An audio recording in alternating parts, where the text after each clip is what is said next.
السلام عليكم ورحمة الله وبركاته. قال الله تبارك وتعالى في القرآن المجيد فبأي آلاء ربكما تكذبان. نن راغلیو شهید سرتا د الله جل جلاله د نعمتونو ته ګورو.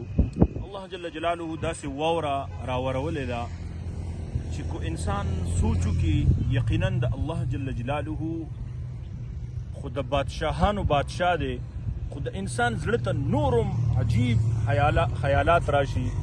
یقینا الله جل جلاله ډیر زیات لوی دی. ما تعالی پکار دي چې راشو دا نظارې وګورو.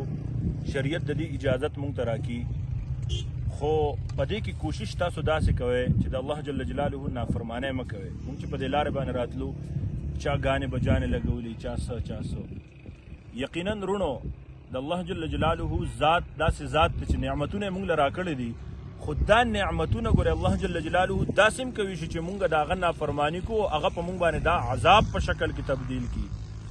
زه ټولو څومره چې خلک چکر له راځي هغې ته دا درخواست کوم، راشئ تلاوت ولګوئ، د الله جل جلاله د لویوالې خبرې ولګوئ، او د الله جل جلاله د لویوالې دلته راشئ وګورئ چې الله جل جلاله څومره لوی دی، څومره نعمتونه یې مونږ ته راکړي دي. د دې نعمتونو د شکریا دپاره راشئ دا نظارې وګورئ، خو د الله جل جلاله نافرماني مه کوئ. وآخر دعوانا ان الحمد لله رب العالمين.